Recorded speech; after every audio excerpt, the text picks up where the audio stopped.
이에 정상결전 이후 세계 정부와 혁명을 일으키려는 자들의 대결이 가속됩니다. 에그헤드 섬에서 루피, 드래곤을 필두로 한 혁명군과 이무, 세턴, 피터를 필두로 한 세계 정부군이 격돌하게 되었고, 고대 로봇의 희생에 힘입어 루피는 무사히 에그헤드 섬을 탈출하였고 전세계에 이무의 정체를 알리는 데 성공합니다. 또한 조로 역시 와노쿠니에서 나스주루를 쓰러뜨렸으며 프랑키가 워터프라임의 의지를 이으며 세계 정부의 고의로 플루톤을 넘겨주며 혁명을 일으키려는 자들은 순조로운 승기를 이어갑니다. 하지만 상디가 어인섬에서 피터에게 붙잡혔으며 루피 역시 알라바스타에서 오로성의 계략에 빠져들게 되며 밀짚모자 일당은 위기를 맞이하게 되었고 세계의 운명은 미궁에 빠지게 됩니다.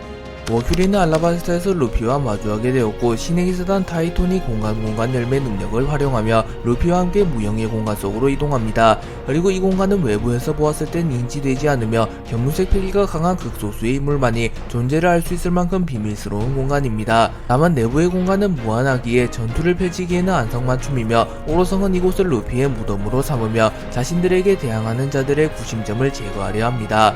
그리고 머큐리가 무형의 공간 속으로 이동한 이후 오로성 전원 역시 무형의 공간 속으로 텔레포트할 준비를 마쳤고 피터, 나스주로, 마스, 세턴과 함께 텔레포트를 준비합니다. 다만 이들은 연이은 전투로 인하여 몸이 온전한 상태는 아니었지만 그럼에도 압도적인 회복력을 선보이며 그간 전투에서 입은 상처 대부분을 회복하는 모습을 보였고 루피는 홀로 오로성 전원과 상대하게 될 상황에 처하게 됩니다. 그리고 갈린과 이오 역시 마리주아로 복귀하게 되었고 이들은 이모에게 그간의 공적을 인정받으며 오로성이 부재 중일 때 잠시 동안 오로성의 권한을 대행하게 됩니다. 피터, 나스주로, 마스, 세턴이 무형의 공간 속으로 텔레포트를 준비하고 있었고 이무 역시 이 상황을 지켜보고 있었습니다. 하지만 이무는 조금은 불안한 듯한 표정을 보이며 과거 조이보이의 밀짚모자가 보관되어 있는 곳으로 향했고 조이보이의 밀짚모자와 루피의 숲에서를 함께 바라보며 조이보이 이 녀석이었다면 어쩌면 오로성 전원을 상대할 수 있을지도 모르지. 만약 저의 송이가 네 놈과 같은 경지에 올랐다면 오로성 전원을 보냈다고 하더라도 결과를 장담할 수 없다.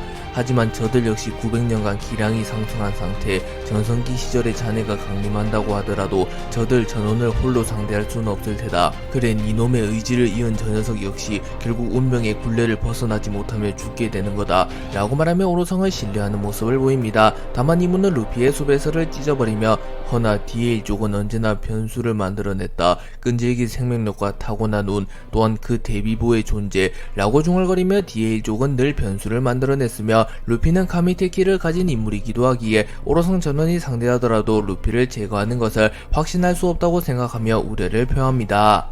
빙크스는 피터에게 패배한 쌍디를 마리주아로 호송하였고 쌍디는 임펠다운으로 가는 게 아니었나 라고 물었고 빙크스는 니놈은 임펠다운이 아니라 판게아 성으로 데려오라는 상부의 명령이 있었다. 뭐 그분의 의중을 잘 알지는 못한다만 현재 임펠다운은 과부하 상태, 카이도, 빅맘, 미오크, 레일리 등 워낙 걸출한 인물들이 많기에 자칫 그들이 탈출을 도모하거나 제2의 인물이 그곳을 기습한다면 사실상 그들의 탈옥을 지켜볼 수밖에 없다. 카이도, 빅맘, 미오크, 레일리 그들이 탈옥하는 것 역시 안 될 일이지만 그놈들이 지닌 가치는 이 녀석과는 다르지. 이 녀석만큼은 절대 탈옥시킬 수 없다. 그렇기에 판게아 성에 가둬둘 생각인 것 같군 라고 말합니다. 그리고 쌍디는 세계 정부의 귀족들도 겁쟁이로군. 고작 탈옥 따위가 두려워 규율을 어기다니 라고 말했고 빙크스는 규율이란 신이 정한 사소한 말장난에 불과하다. 하계인인 이 녀석이 판게아 성에 올 자격 따위는 없으나 특수한 상황에 신의 영토에 발을 들인 것이니 영광으로 알도록 이라고 말했고 쌍디를 판게아 성 내부 비밀의 방으로 데려갑니다. 그리고 근위병들은 쌍디의 전신을 헤루서 감옥으로 수감했고 빙크스는 근처에 머무르며 쌍디를 감시합니다.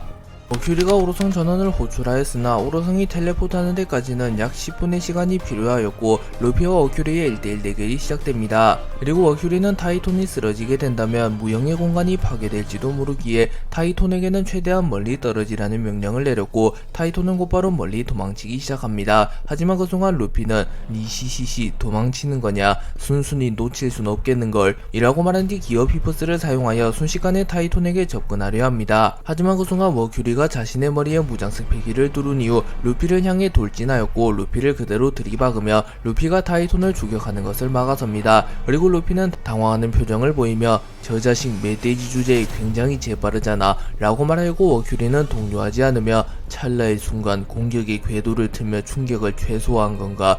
밀짚모자 루피 저 녀석을 보니 900년 전 나에게 굴욕을 주었던 그 사내가 떠오르는군 이라고 말하며 900년 전 홀로 나스주로 세턴 워큐리를 상대하였던 와노쿠니의 전설 류마를 떠올립니다. 그리고 루피는 순식간에 워큐리에게 접근하였고 워큐리는 폐양색의 울음을 사용하며 루피를 멀리 날려버리며 루피를 견제하려 합니다. 하지만 루피는 여유로운 모습을 보이며 니시시시 강력한 폐양색 패기인데 거의 샹크스 아니 그 이상인가 그렇다면 나도 보여주지 라고 말한 이후 루피 역시 폐양색 패기를 발현하였고 루피의 폐양색 패기가 워큐리의 폐양색 패기보다 훨씬 강했기에 루피의 폐양색 패기가 워큐리의 폐양색 패기를 뒤덮어버립니다. 그리고 루피는 공중으로 튀어올라 고무고무 던 채찍을 사용하여 워큐리를 공격하나 워큐리는 자신의 머리에 무장색 패기를 두른 이후 루피의 공격을 막아내는데 성공합니다. 그리고 워큐리의 방어력이 워낙 강력했기에 루피조차 손에 상처를 입는 모습을 보입니다. 하지만 루피는 특유의 초회복을 사용하여 순식간에 상처를 회복했고 고무고무 거인의 도끼를 사용하여 자신의 발을 거대하게 만든 이후 매우 높이서 워큐리의 머리를 내려 찍어버렸고 워큐리의 방어조차 뚫려버렸고 워큐리는 그대로 땅에 처박힙니다. 루피는 워큐리마저 압도하는 압도적인 강함을 선보였고 루피와 워큐리의 승부가 시작된 지 고작 3분 만에 루피는 워큐리를 압도하는 모습을 선보입니다. 그리고 워큐리는 우선 봉이의 형태를 해제하였고 인간 폼으로 돌아오게 됩니다. 그리고 워큐리의 머리에서는 피가 흘러나오고 있었고 차마 상처를 재생시키지 못한 듯한 모습을 보입니다. 하지만 워큐리는 아랑곳하지 않으며 냉정하게 시간을 체크했고 이제 3분 정도 지난 건가. 해적왕 루피 저자의 강함은 가히 압도적이군. 하지만 그저 버티는 것이라면 7분 정도는 자신이 있다 라고 말했고 루피는 워큐리가 숨을 고를 틈도 주지 않고 워큐리에게 매우 빠르게 다가왔고 루피의 모습은 인간이 아니라 악마와 같이 보였습니다.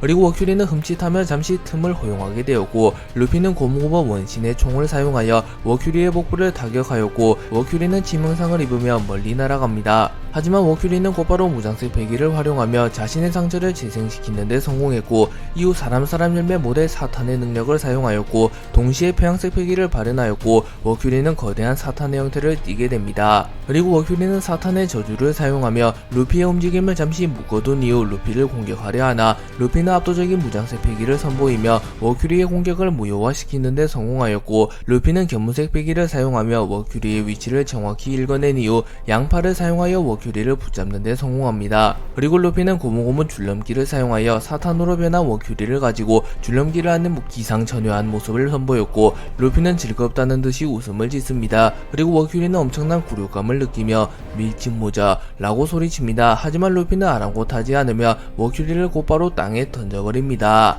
샹크스는 알라바스타를 지키기 위해 빨간머리 적단을 이끌고 알라바스타로 향했고 루피가 나타날 때까지 콩과 워큐리로부터 비비를 지키는 데 성공합니다. 그리고 콩이 세계정부를 배신하며 루피에게 마지막 시험을 행하게 되었고 빨간머리의 적단과 비비는 무사히 알라바스타에서 빠져나가게 됩니다. 하지만 샹크스는 알라바스타를 벗어나기 직전 레드포소의 뱀머리에 발을 올리며 다시 알라바스타로 향하려 하는 모습을 보였고 뱀베크맨은 당황하는 모습을 보이며 이봐 샹크스 설마 다시 갈 셈이냐. 알라바스타에는 루피가 있다고. 세계정부의 전력은 결코 루피를 감당하지 못해. 이쯤하고 우리도 빠지는 편이 라고 말합니다. 하지만 샹크스는 진지한 표정을 지으며 베크 어쩌면 난 워큐리가 끝이 아닐지도 모른다고 생각하네. 누가 뭐래도 루피는 혁명의 구심점. 루피만 제거한다면 혁명은 끝이 나게 된다. 세계정부도 그걸 모를 리가 없다. 고로 추가적으로 나타날 지원군에 대해서도 염두해야 하네.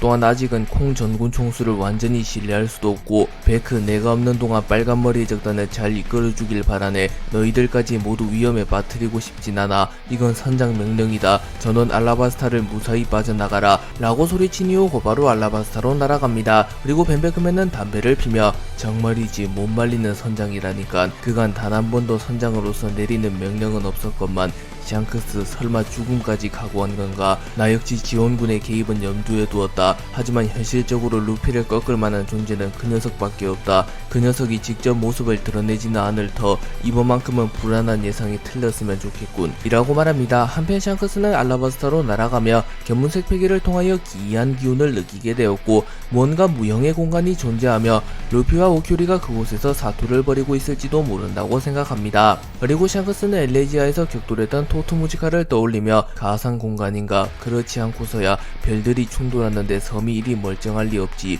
또한 이질적인 기운이 느껴지기도 하고 라고 말하며 우선은 루피와 오큐리가 충돌 중인 공간을 먼저 찾으려 합니다.